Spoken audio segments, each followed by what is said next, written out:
Hello students of class 12, আমরা এই ভিডিওতে গ্যালভানোমিটার সংক্রান্ত আলোচনা করব। গ্যালভানোমিটার কি? না, গ্যালভানোমিটার হচ্ছে তড়িৎ বর্তনীতে প্রবাহমাত্রা পর্যবেক্ষণ, প্রবাহমাত্রা মানে তড়িৎ প্রবাহমাত্রা পর্যবেক্ষণ এবং পরিমাপ করার যন্ত্র। এই গ্যালভানোমিটার যে তৈরি করা হবে, আমরা তড়িৎ প্রবাহ অনেকগুলো ফলাফল জানি, যেরকম তড়িৎ প্রবাহের তাপীয় ফল, তড়িৎ প্রবাহ রাসায়নিক ফল, যেরকম তড়িৎ বিশ্লেষণ তোমরা দেখেছো, আর তড়িৎ প্রবাহ চৌম্বক ক্রিয়া, যেটা এই চ্যাপ্টারে এবং ক্লাস 10 এ পড়েছো।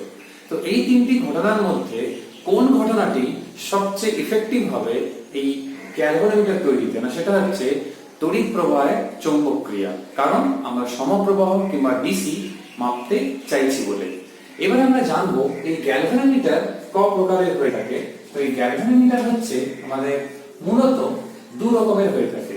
একটা হচ্ছে মুভিং ম্যাগনেট, আরেকটা হচ্ছে মুভিং কয়েল। বাংলায় এদেরকে কি বলে?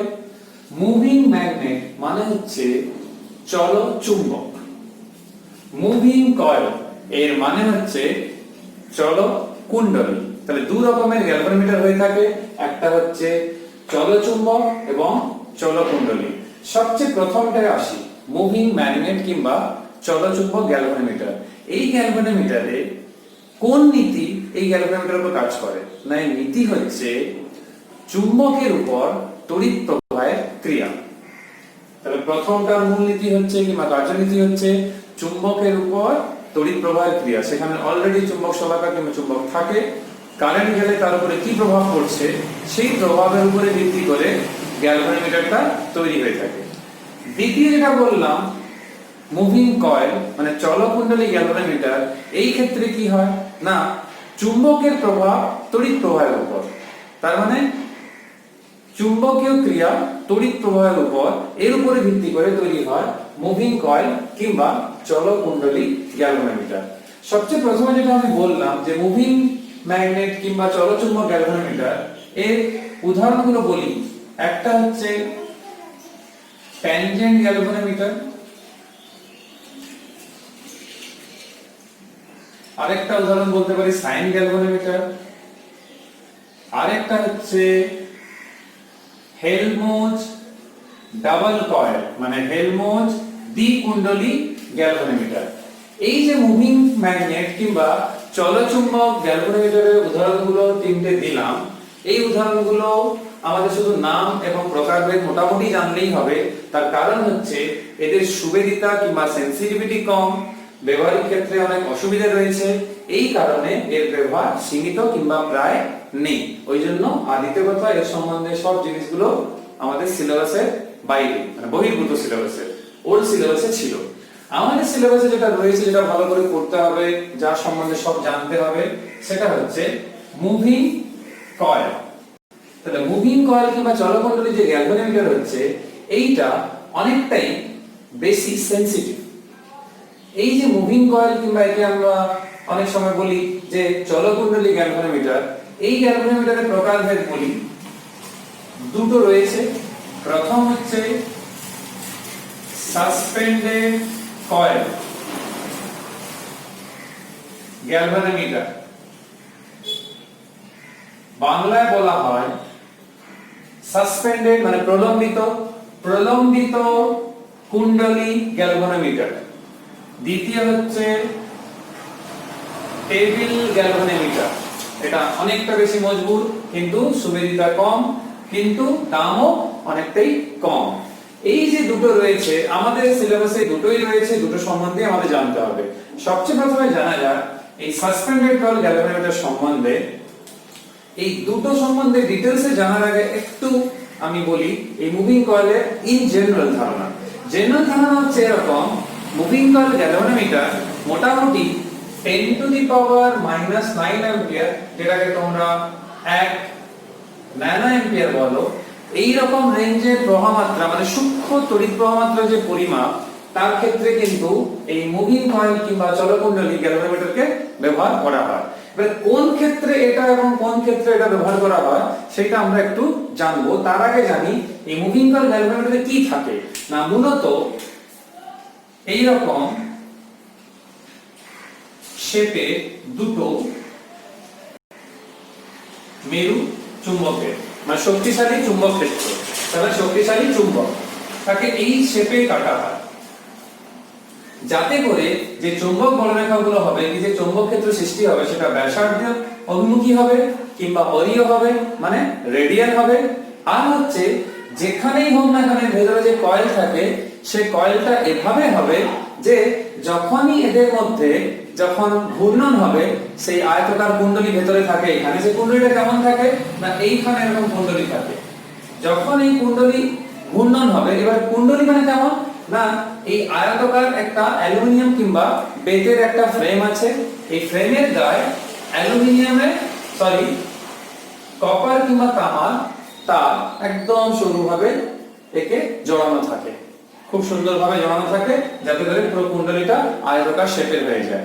আর যেটা বলছিলাম এখানে যে চৌম্বক বলরেখাগুলো সেগুলো কি হচ্ছে না এই যে আয়তাকার ফ্রেম রয়েছে এর অক্ষের সঙ্গে সমান্তরাল হয়, যাতে করে কারেন্ট গেলে এই যে কয়েলটা মুভ করবে মানে রোটেট করবে কিংবা বিক্ষিপ্ত হবে, এই ডিফ্লেকশনের জন্য চৌম্বক ক্ষেত্র যেন সুষম থাকে তার ব্যবস্থা কিন্তু সম্পূর্ণ করা হয়েছে এই ব্যবস্থার জন্য। আর সব সময় যেন মাঝের দিকে একটু শক্তিশালী হয়, তার মানে এই শেপটার বিশেষ কারণ রয়েছে, তোমরা সাঁতরা বইতে পড়বে, সারা বইতে কারণটা ডিটেইলসে লেখা নেই, সাঁতরা বইতে রয়েছে, পরীক্ষাতে এইচএস একবার এসেছেও, তাহলে মাথায় রাখবে এরকম শেপের কারণ হচ্ছে চৌম্বক ক্ষেত্র যাতে করে অরীয় হয় কিংবা ব্যাসার্ধ অভিমুখী হয়, এই জন্য এরকম করা হচ্ছে।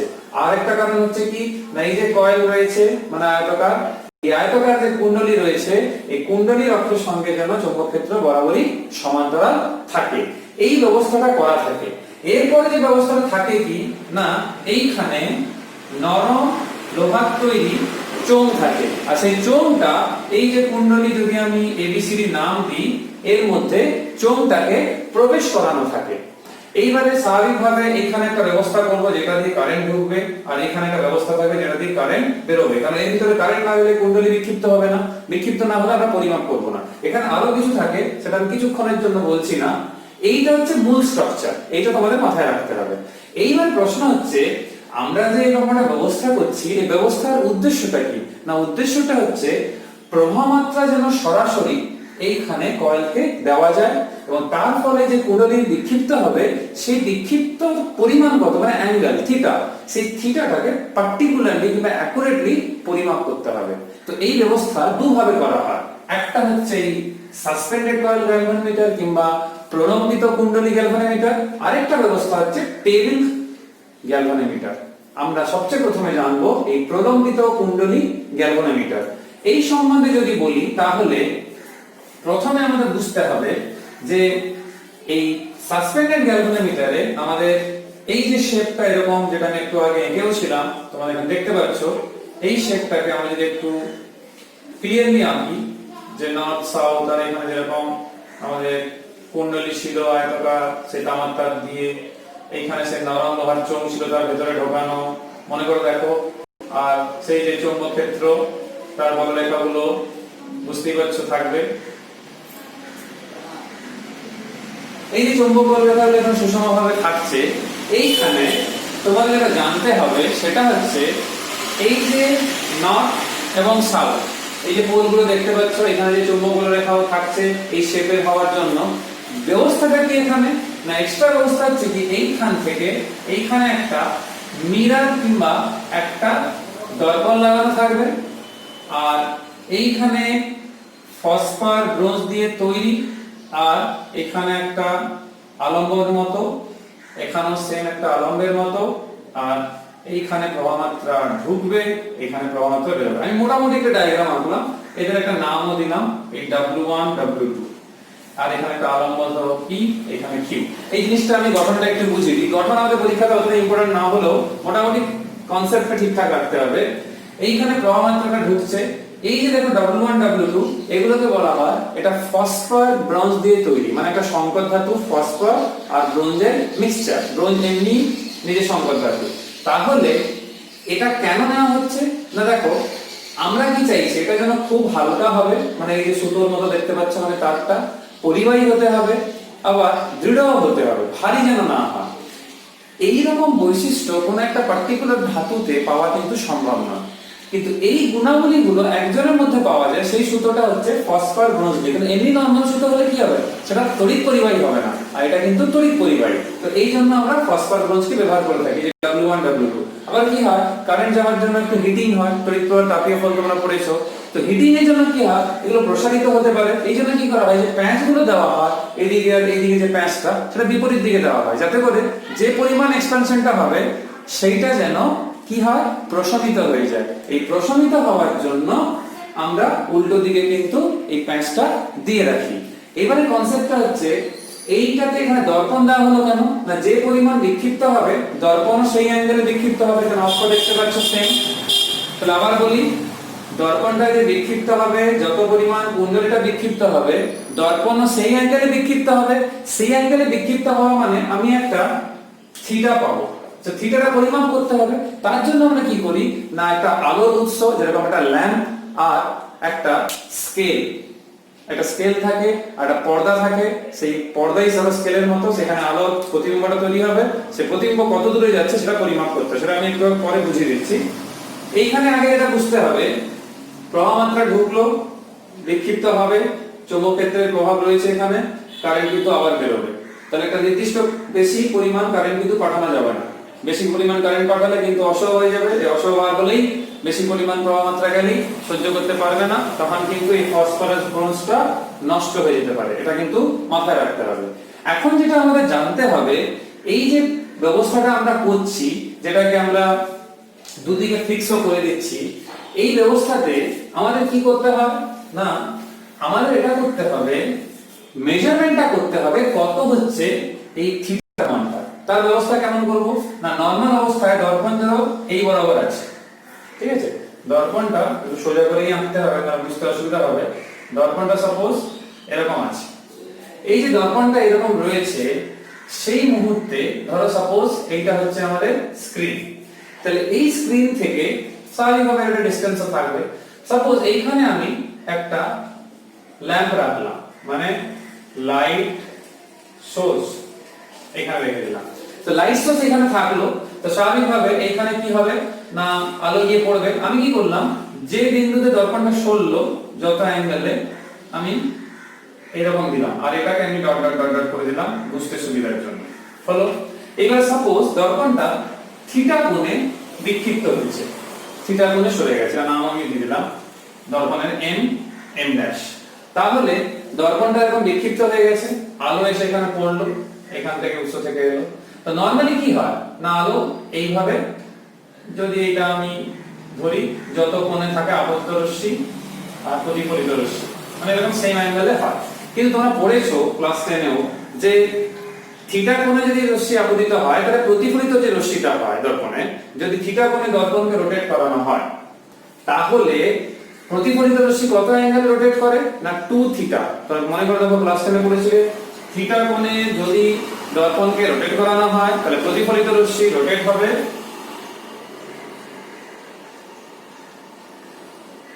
যদি এটা আমি পর্দা ধরি, তাহলে কি দাঁড়াচ্ছে না, এটা হবে তখন 2 থিটা। 2 থিটা যদি হয়, এই স্ক্রিন থেকে এই যে দূরত্বটা, এটা আমি ধরলাম ক্যাপিটাল ডি, আর আগে যেখানে ছিল দর্পণের যে প্রতিবিম্বটা, এখন যেখানে এসেছে তার মধ্যে সরণটা আমি ধরলাম স্মল ডি। তাহলে তোমরা বলো, এই যে ডি আর এটা যদি ক্যাপিটাল ডি হয়, তাহলে আমরা এখান থেকে যদি একটা লম্ব টেনেও নিই, সাপোজ আমি এখান থেকেই টানলাম, এই যে অ্যাঙ্গেলটা রয়েছে, তাহলে তোমরা নিজেই বুঝতে পারছো যে ডিসটেন্সটা আমি এখান থেকে লম্ব বরাবর নেব, সেটা সেই ক্যাপিটাল ডি থাকছে, তাই তো। এই ক্যাপিটাল ডি থাকার জন্য আমাদের এখানে, তোমাদের বইতেও তোমরা তাকিয়ে দেখবে, এখানে জিজ্ঞেস করছে তাহলে 2 থিটার মান কত হবে না, এই বাহু আর এই বাহু, এই অ্যাঙ্গেলটা খুব বেশি বড় নয়, আমি তোমাদের বোঝানোর জন্য বড় এঁকেছি অ্যাঙ্গেল, কিন্তু এটা তো খুব ক্লোজ হয়। তো খুব ক্লোজ হওয়ার জন্য আমার এই বাহু আর এই বাহু প্রায় সমান, তাহলে আমরা বলতে পারি 2 থিটা সমান small d by capital D. যদি কারো না বোঝাই গিয়ে থাকে আমি বলি, এটাকে যদি একটা ত্রিভুজ ধরি, তাহলে কত লিখবো, tan 2 থিটা সমান লম্ব বাই ভূমি। তাহলে লম্ব কত স্মল ডি, ভূমি কত ডি। থিটার মান ক্ষুদ্র, তাই tan 2 থিটাকে আমরা লিখতে পারি শুধুমাত্র 2 থিটা। তাহলে 2 থিটা সমান small d by capital D। এই সম্পর্কটা আমাদের জন্য খুবই গুরুত্বপূর্ণ, একটু পরেই আমাদের কিন্তু ক্যালকুলেশনে লাগবে। এটা হচ্ছে আমাদের সাসপেন্ডেড কয়েল কিংবা প্রলম্বিত কুণ্ডলী যে গ্যালভানোমিটার তোমরা বইতেও দেখবে, তার ব্যবস্থা এইভাবে অ্যাঙ্গেলটা বের করা। এবার 2 থিটা আছে, আমার শুধু থিটা চাই, তাই আমরা 2 টাকে নিচে নামিয়ে দেবো। এটা সাসপেন্ডেড কয়েলের টেকনিকটা। এই যে টেকনিকটা আছে, এটা দেখো আমরা দর্পণের সাহায্য নিয়েছি, উৎস এবং দর্পণ, আর এখানে স্কেল থাকে যাতে করে ডিসটেন্সটা মেজার করতে পারি। এই জন্য অনেক সময় একে দর্পণ গ্যালভানোমিটার কিংবা মিরর গ্যালভানোমিটারও বলা হয়। তো এটা তোমরা মনের মধ্যে রাখবে। নেক্সট হচ্ছে যে টেবিল গ্যালভানোমিটার, যেটা আমি একটু আগে তোমাদের বলছিলাম। টেবিল গ্যালভানোমিটার কি না, এর সুবিধাটা কম, একটু মজবুত হয়, কিন্তু অনেক টেকসই হয়। তো এই টেবিল গ্যালভানোমিটার যেটা রয়েছে, এই স্ট্রাকচারে একটু চেঞ্জ হবে। কি চেঞ্জ হবে না, আগের বারের মতোই এইগুলোতে কোনো চেঞ্জ নেই, যা ছিল এরকম থাকবে, কুণ্ডলীও থাকবে। চেঞ্জটা কোথায় আমি সেটা বলবো। সবই থাকলো, চোঙও থাকলো, কুণ্ডলীও থাকলো। এইখানে যে মিরর ছিল, সে মিরর কিছু থাকবে না। এইখানে একটা বিয়ারিং এর মতো থাকবে, যেটাকে ওরা H1 আর H2 নাম দেওয়া হয়। দুটো বিয়ারিং থাকে এখানে, যদি আমি PQ নামও দিই, বিয়ারিং থাকে। এবং এর মধ্যে সে একই ভাবে আগেরবারের মতো যেরকম প্রবাহ মাত্রা প্রবেশ করানো হতো, সেই রকমই প্রবাহ মাত্রা কিন্তু প্রবেশ করানো হবে। তো এই যে প্রবাহ মাত্রাটা আমরা এখান থেকে ঢুকবে, এখান থেকে বেরোবে, প্রবাহ মাত্রাটা থাকবে। এখানে কিন্তু কোনো দর্পণ, কোনো স্কেলের কিন্তু ব্যাপার নেই। তো কি রকম স্কেল থাকে না, এখানে ওই রকম স্কেল থাকে না, এখানে বৃত্তাকার স্কেল থাকে, যেখানে এরকম অংশাঙ্কন করা থাকে। আর এখানে একটা পয়েন্টার থাকে, আমি যদি নাম আর আর দিই, এটা পয়েন্টার থাকে। পয়েন্টার মানে কি, যেরকম তোমরা দেখবে স্টেবিলাইজার থেকে শুরু করে এমনি ভোল্টমিটার গুলোতে দেখবে, অ্যামিটার গুলোতে কাঁটার মতো থাকে, পয়েন্ট করতে থাকে মান। এইখানে মাঝে সেটা, এই মাঝখানে যে পয়েন্টটা থাকে সেটা 0 পয়েন্টটা থাকে আর কি। মানে যখন কোনো বিক্ষেপ কিংবা কোনো প্রবাহতে যায়নি, তখন আলোটা এখানে থাকে। সামান্য কারেন্টে যদি যায়, এ কিন্তু বিক্ষিপ্ত হবে। এটা কিন্তু টেবিল গ্যালভানোমিটারের বৈশিষ্ট্য। তাহলে দেখো আগের বার থেকে ফারাক হচ্ছে, কিন্তু এখানে পয়েন্ট করছে, ওই জন্য অনেক সময় একে বলা হয় পয়েন্টার গ্যালভানোমিটার। এখানে সেই গ্যাস স্প্রিং থাকে, সে একই ব্যাপার, বেশি প্রবাহ মাত্রা পাঠানো যাবে না। আর এটা 90 ডিগ্রি থেকে 120 ডিগ্রির যে কৌণিক বিস্তার তোমরা দেখতে পাচ্ছ, সেই 90 ডিগ্রি থেকে 120 ডিগ্রি কৌণিক বিস্তার, তার মধ্যে কিন্তু এটা অংশাঙ্কন করা থাকে। এই বিক্ষেপ দেখে আমরা বুঝতে পারি কতটা মানে কোনোভাবে কারেন্ট প্রবেশ করেছে কি প্রবেশ করেনি, পর্যবেক্ষণ এখান থেকে আমরা করতে পারি। তো এটা হচ্ছে টেবিল গ্যালভানোমিটার। তোমরা তোমাদের বইতেও দেখবে, যে বই পড়ো না কেন সেখানেও এই জিনিসগুলো পেয়ে যাবে। কিন্তু আমরা শুধু এই গঠন পড়লে হবে না, বরং আমাদের এইচএস পরীক্ষাতে এই গঠন, এন্ট্রান্সে তো একেবারেই গঠন নিয়ে খুব একটা প্রশ্ন তো একেবারেই নেই। এইচএসেও কিন্তু খুব কম প্রশ্ন আছে। আমার যেটা ভালো করে পড়তে হবে, মূল তত্ত্ব, বিভিন্ন ফ্যাক্টরস গুলো কার কার উপর নির্ভর করছে, এবং কারেন্ট সেন্সিটিভিটি মানে প্রভাব সুবিদিতা এবং বিভব সুবিদিতা। তো সবচেয়ে প্রথমে আমরা জানবো, এই ফর্মুলাটা লাগবে, আমি ওই জন্য এখন বুঝছি না, আমি এই দিকটায় করি যে মূল তত্ত্বটা কি আছে। না, মূল তত্ত্ব হচ্ছে, আমরা জানি যে কোনো কুণ্ডলীর ক্ষেত্রে যে টর্কটা থাকে সেইটা এরকম থাকে। আমি তোমাদের শর্টে মনে রাখার জন্য বিনা নাম দিয়েছিলাম, না হলে তোমরা যেরকম বইয়ের মতো করতে পারো। বইতে লেখা থাকে BNIA, কিন্তু একই ব্যাপার, এটা কোনো আলাদা ব্যাপার নয়। কিন্তু এটা লেখা যা, এটা লেখা তাই, কোনো অসুবিধা নেই। বরং এটা আমাদের মনে রাখতে সুবিধা হয়েছিল বলে আমি তোমাদের 9 ভিডিওতে কথাটা বলেছিলাম। তাহলে এটা হচ্ছে টর্কের মান। তাহলে যেরকমই কুণ্ডলী হোক না কেন, তার ক্ষেত্রফল A যদি হয়, পাক সংখ্যা যদি n হয়, প্রবাহ মাত্রা এই চৌম্বক ক্ষেত্র B হয়, তাহলে যে পরিমাণ ক্রিয়াশীল টর্ক সেটা হচ্ছে টাউ, সেটা হচ্ছে BINA। তো এই যে টার্মটা আছে BINA, যখনই একটা কুণ্ডলী, আমাদের ক্ষেত্রে তো আয়তাকার কুণ্ডলী ছিল, যখনই কোনো কারেন্ট আসার জন্য টর্ক ক্রিয়া করছে, সে ঘূর্ণন গতি লাভ করছে। এই ঘোরার জন্য তার যে অ্যাঙ্গেলের চেঞ্জ হচ্ছে অক্ষের সাপেক্ষে, তাহলে এই টর্কটাকে বিক্ষিপ্ত করে দিল টর্ক কুণ্ডলীটাকে। কুণ্ডলী কি চাইছে না, তার মধ্যে স্থিতিস্থাপক ধর্ম থাকছে। কেন না, যে ঝোলানো হয়েছিল তাতে কি কি ছিল না, H1 H2 ছিল, কিংবা W1 W2 ছিল, মানে কি পেয়ার স্প্রিং ছিল যেগুলো ফসফর বোনস দিয়ে তৈরি ছিল, অথবা W1 W2 সেটাও কিন্তু সেই যে প্রলম্বন সুতো সেটাও কিন্তু সেই ছিল ফসফর বোনস দিয়ে। তো তারা কি চাইবে স্থিতিস্থাপক ধর্মের জন্য বিক্ষিপ্ত হওয়ার পর এরকম ছিল এরকম হয়ে গেছে, সেখান থেকে পুনরায় তার আগের অবস্থানে ফিরতে চাইবে। তো যেরকম তোমরা স্প্রিং এর ক্ষেত্রে পড়তে সে ফিরে আসার যে প্রত্যনয়ক বল F সমানুপাতিক x, এই ক্ষেত্রে সেটা ঘূর্ণন গতি যেহেতু সেটা টর্ক হবে, তার টর্ক সমানুপাতিক হচ্ছে থিটা। তাহলে এখান থেকে টর্ক সমান কত না c থিটা। এই c যেটা রয়েছে একে বলা হয় টরশনাল কনস্ট্যান্ট, অনেক সময় কে বলা হয় মোচড় ধ্রুবক। এই টয় ডিটেলসটা ক্লাস 11 12 এর সিলেবাসে নেই। এই c ইকুয়ালস টু তাহলে বলতে পারি কি টাউ বাই থিটা। তাহলে এই যে টাউ বাই থিটা আছে, যদি থিটা ইকুয়ালস টু 1 হয় তাহলে c ইকুয়ালস টু কত হবে টাউ হবে। এর অর্থ হচ্ছে একক পরিমাণের বিক্ষেপের জন্য যে পরিমাণ টর্ক ক্রিয়া করছে সেটাই হচ্ছে c এর মান। তাহলে একক বিক্ষেপের জন্য ক্রিয়াশীল টর্ক সেটাই হচ্ছে টরশনাল কনস্ট্যান্ট। এইবারে টাউ এর এখানে এক্সপ্রেশন দেখছি এখানে এক্সপ্রেশন দেখছি, তাহলে আমরা ইন জেনারেল শর্টে এখান থেকে সরাসরি এটা লিখতে পারি। এটা যদি লেখা হয় এখান থেকে আমরা সহজেই I সমান বের করতে পারি c by b n a into theta, অথবা theta by I equals to b n a by c। তাহলে প্রবাহ মাত্রার একটা এক্সপ্রেশন পেয়েছি, আবার থিটা বাই I পেয়েছি। দুটো জিনিস আমরা একসাথে করে নেব। মানে প্রথম হচ্ছে এই এক্সপ্রেশন দেখে আমরা বুঝতে পারছি কার উপর নির্ভর করছে না। লক্ষ্য করে দেখো I এর সঙ্গে থিটার একটা সমানুপাতিক সম্পর্ক পরীক্ষাতে আগে বলতো যে এর মধ্যে কি রকম সম্পর্ক কিংবা এখান থেকে কি আলোচনা করা যেতে পারে। না একটা হচ্ছে প্রবাহ মাত্রার সঙ্গে বিক্ষেপ কোণের একটা সরল সম্পর্ক, তার মানে কি লিনিয়ার রিলেশন পাওয়া গেছে I সমানুপাতিক থিটা। আর এইখানে দেখো I এর সঙ্গে bn এর ব্যস্ত সম্পর্ক, মানে এদের মান বেশি হলে I কিন্তু কম হবে, আবার এদের মান কম হলে I কিন্তু বেশি হবে। তাহলে কিভাবে সম্পর্ক হলো পরীক্ষাতে শর্ট প্রশ্নতে কিংবা এসএকিউতে আসতে পারে, ভিসিতে আসতে পারে, এইচএস স্পেশালি। তো তোমরা এটা মনের মধ্যে ভালো করে রাখবে, বুঝে নিতে হবে। নেক্সট হচ্ছে এই যে থিটা বাই I, একে বলা হয় নিচে যেহেতু কারেন্ট আছে প্রবাহ মাত্রা, একে বলা হয় কারেন্ট সেনসিটিভিটি। এটা হচ্ছে কারেন্ট সেনসিটিভিটি। এবার দেখো থিটা আর I রয়েছে, এবার থিটা যে পরিমাপ করা হচ্ছে এবার বুঝতে পারছো কত অ্যাঙ্গেল ডিফ্লেকশন হয়েছে।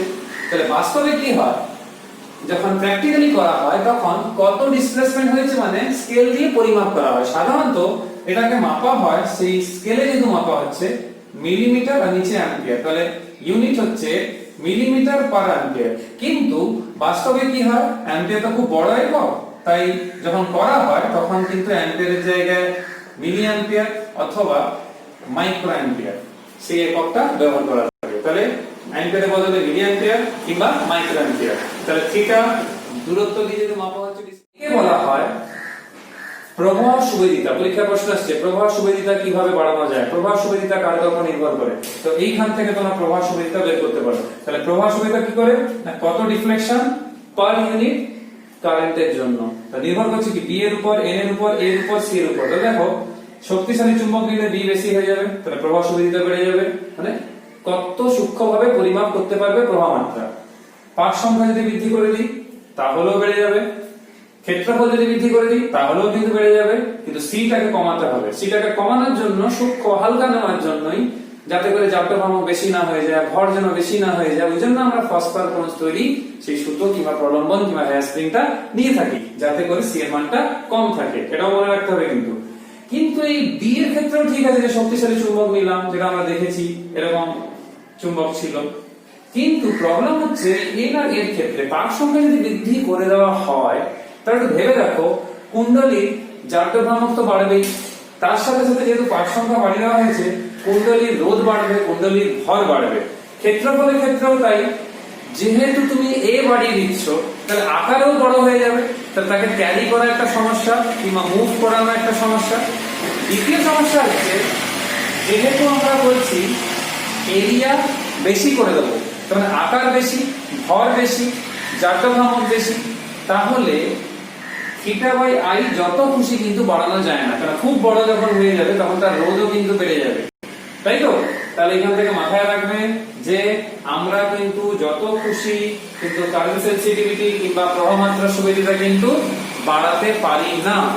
আমরা কিন্তু প্রয়োজন মতো বাড়াতে পারবো, কিন্তু আমার প্রয়োজন অনেক বেশি, অত বেশি কিন্তু করা যাবে না। কিন্তু মাথায় রাখতে হবে এই ক্ষেত্রে এই সুবিধা যত কম হবে তত কিন্তু ভালো। তোমাদের এখানে একটা প্রশ্ন রয়েছে যে বিক্ষেপ যদি বেশি পেতে হয় তাহলে কি করবে? না, BNA/C এর মান বেশি নিতে হবে, এটা প্রথম প্রশ্ন। কিন্তু এইখানে একটা জিনিস বলা রয়েছে, সেইটা এই যে সুবেদিতার কথা যেটা বলছিলাম, সুবেদিতা যত কম হবে, মানে এই যে মিলিমিটার পার অ্যাম্পিয়ার, তার মানে কি আমরা কম কারেন্ট পাঠিয়ে ডিফ্লেকশন যদি পেয়ে যাই, তার মানে বুঝে নিতে হবে তার মানে ডেফিনেটলি খুব ভালো সে গ্যালভানোমিটার, যেহেতু কম কারেন্টেও সে বিক্ষেপ হচ্ছে। আমি একটা প্রশ্ন এখানে দেখেছিলাম, সেটা তোমাদের বলতে চাইছি, এখন চোখে পড়ছে না।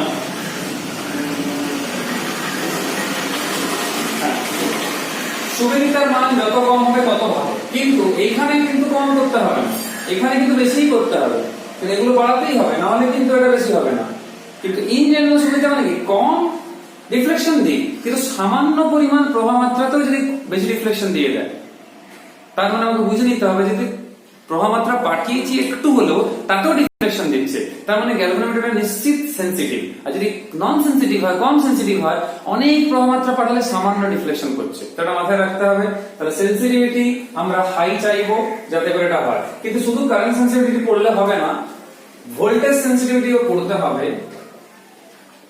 এই ভোল্টেজ সেনসিটিভিটি কি করে পড়বো? না, আমরা জানি V = IR হয়। যদি R রোধ হয়ে থাকে আর V যদি দুই প্রান্তের বিভব পার্থক্য হয়ে থাকে এই কুণ্ডলীর ক্ষেত্রে, তাহলে আমি যদি এখানে I এর মানটা এখান থেকে বসাই, তাহলে বুঝতেই পারছো C⁻R BNA। এবারে কারো যদি মনে হয়ে থাকে যে আমরা কারেন্ট সেনসিটিভিটি বাড়ালাম, মানে প্রবাহ সুবিধা বাড়িয়ে দিলাম, তার মানে বিভব সুবিধাও নিজে বেড়ে যাবে, সেটা ভুল ধারণা। কারণ দেখো এখানে C⁻R/BNA, তাহলে যেটা এখানে সমানুপাতিকে ছিল, ঠিক আছে, BNA, সেটাকে যখন আমি এখানে সাজাবো θ/V করব, তখন সে কি আসবে? BNA/CR। ইন্টারেস্টিংলি দেখো একই রকম দেখতে মনে হচ্ছে, কিন্তু এখানে একটা R এক্সট্রা আছে। যখনই তোমরা B এর মান, N এর মান, A এর মান বাড়িয়ে দিচ্ছ, সেটা বাল্কি তো হয়ে যাচ্ছে, বড় হয়ে যাচ্ছে, তাছাড়া এটাও থাকছে। সাপোজ কেউ বললো না আমি পাক সংখ্যা বাড়াবো, সাপোজ তোমরা পাক সংখ্যা n গুণ বাড়িয়ে দিলে, তাহলে এই ক্ষেত্রে কি হচ্ছে দেখো তো, এই ক্ষেত্রে এক্সপ্রেশনটা এরকম চলে আসবে NBNA/C। আর এই ক্ষেত্রে কি হবে? θ/V BNA।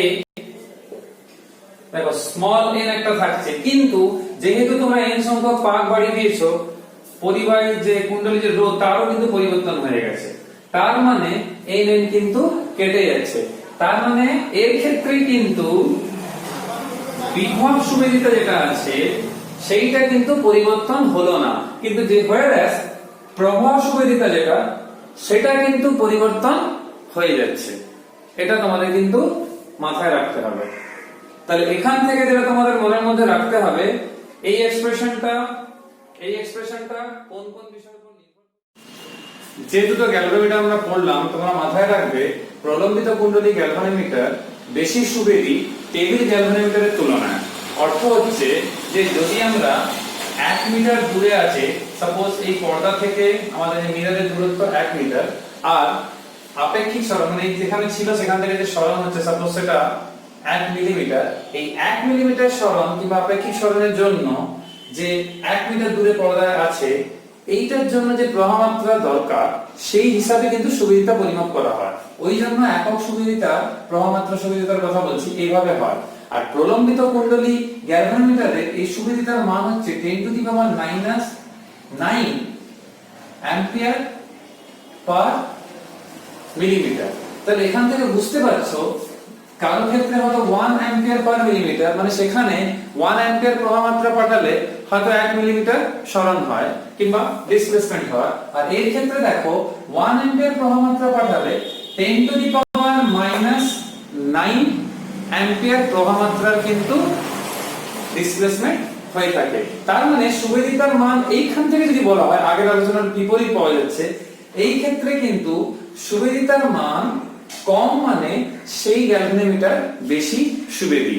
আরেকটা জিনিস মাথায় রাখবে, আমরা তো বুঝতে পারছি টেবিল গ্যালভানোমিটার অত সুবেদী নয় প্রলম্বিত কুণ্ডলী গ্যালভানোমিটার তুলনায়, কিন্তু টেবিল গ্যালভানোমিটার বেশি মজবুত এবং দামও কম এবং সাইজে কম, তাই একে আমরা ল্যাবরেটরি পারপাসে হয়তো ব্যবহারটা বেশি।